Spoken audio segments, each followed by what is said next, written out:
Former top Cuomo aide and confidant Joe Percoco, as mentioned, was sentenced today to 6 years behind bars. That is 1 year less than former Assembly Speaker Sheldon Silver received for his corruption conviction. Joe Percoco was found guilty by a jury in March for accepting bribes worth over $300,000, as well as securing favors for friends and family. Now, you know it's not a secret that New York has seen more than its fair share of corruption trials and convictions just this year alone.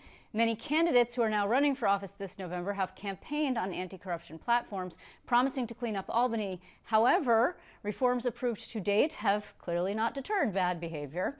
In 6 years behind bars, is that a strong enough message, as the sentencing judge suggested, to prevent future offenses? Joining me now to discuss all of this and more, we have legal analyst Paul DerOhannesian of DerOhannesian and DerOhannesian. Thank you so much for being here, sir. Good to see you, Liz.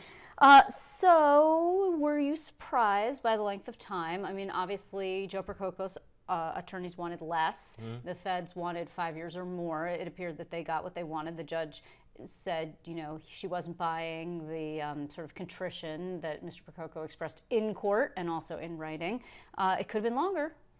I think what you just said, it could have been longer, is probably what the defense is saying. It could have been worse. Right. But I think it's expected. I think it's right about where you would think the judge might go in this case for the reasons that you said and that she said. I mean, what is he really remorseful about? He really played a significant role in this. He has none of the assets that Sheldon Silver had in terms of age, for example, to argue that perhaps he should get some benefit.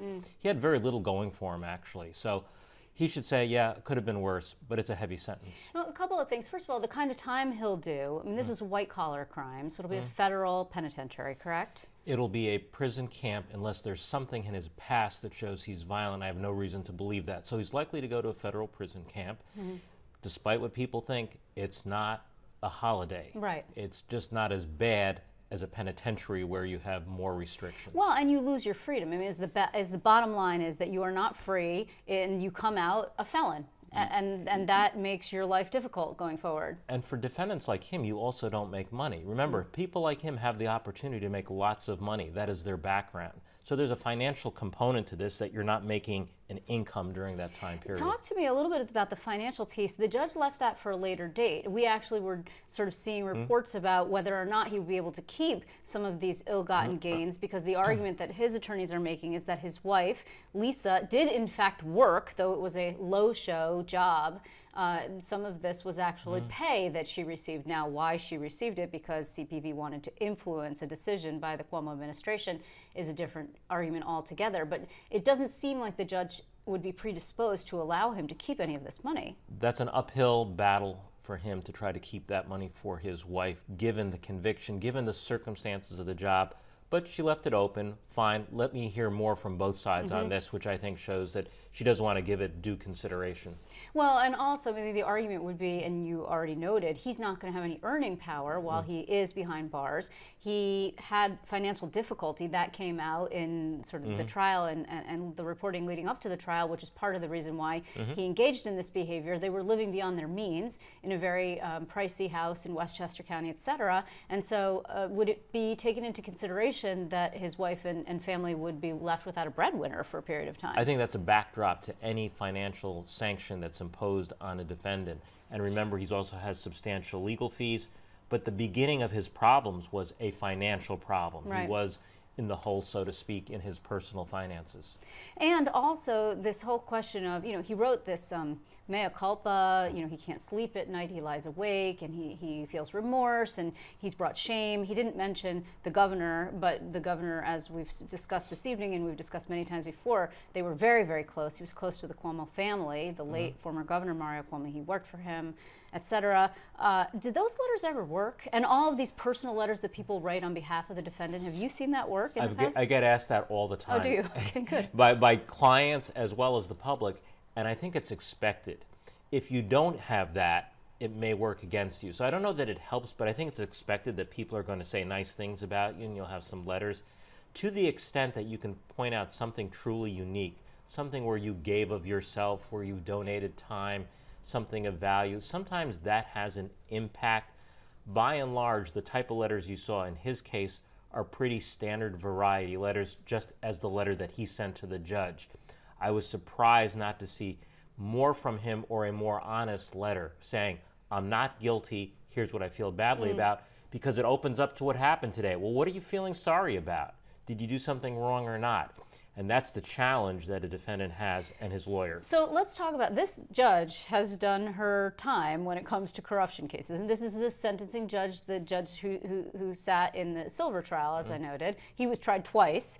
It's a very significant situation. And she said she hopes that this sentence sends a message to all public servants everywhere that, if you can't hack the pay in government life, then you shouldn't take a government job. 6 years is a message?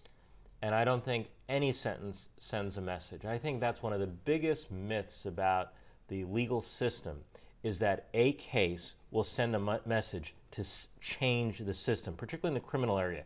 It doesn't work in the drug arena, and it doesn't work in the corruption area. There's problems with the political system. The change has to be in the political system. The legal system doesn't change the political system. I think that statement is frankly naive to think that anyone's going to hear any sentence. Well, but as you and I have discussed before, some of the reforms that are proposed and are on the table in Albany have not been acted on, but you don't believe that those reforms necessarily would deter bad behavior either. I don't. I think, first of all, I don't think they're strong enough. That's one issue. I think the problem is that polls repeatedly show the public doesn't react to corruption in general, and that's one of the reasons why these sentences don't necessarily make a difference. Plus, elected officials don't believe that it applies to them. It's not going to happen to them. They know perhaps people getting away with it also.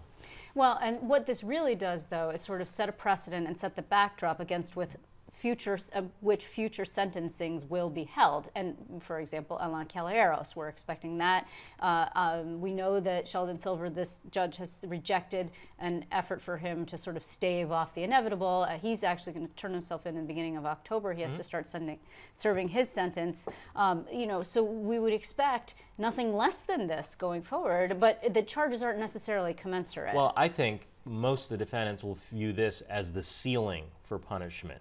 Now, that could be wrong, but given his position and his role, I think some of the lesser players who got convicted will say, well, I'm not going to get that, but you know what? I'm not so sure that they'll get 2 or 3 years. I think that might be the goal, to get 1, 2, or 3 years for some of the other defendants, but I think they're all going to be concerned seeing a sentence of 6 years. That's still a substantial sentence. But you're right, it's sort of a benchmark or ceiling. Well, still we have Peter Galbraith Kelly to be sentenced, Stephen Aiello to be sentenced. I mean, that's coming up, and then Caballeros, as I mentioned. Explain to us what this means. 3 years of supervised release in addition to the term. Now, he's up for parole, assuming good behavior, et cetera, with 3 years served. And then the 3 years of supervised release on top of that? That's right. Once you get out, that's the period of time that you'll be under supervision of the Federal Probation Department. So that level of supervision can be intense, it can be light, it depends on how you behave.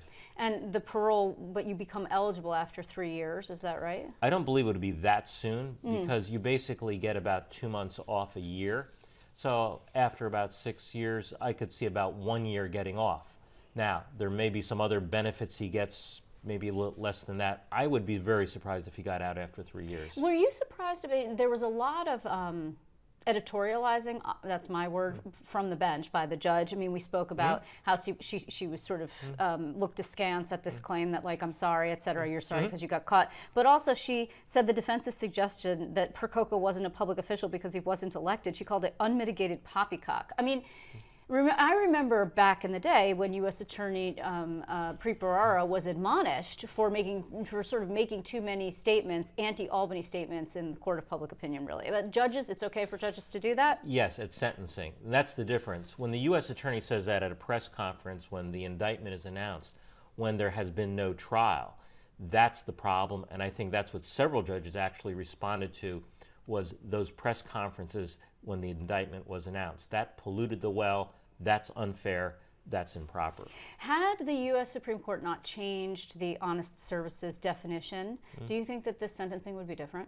I don't. I think that the proof and the facts in this case, they had the right crimes charged for it. I think the old definition certainly ensnared many more people, but there was enough here because of the payment of cash back and forth. That's the old-fashioned bribery. The ZD? That still works as a crime for prosecutors. Right. Well, it is a fascinating case and a really significant fall from grace. I thank you so much for being with us to make sense of it all. And you'll be back because we'll have more sentencings, as I noted. Thank you so much, Paul. My pleasure.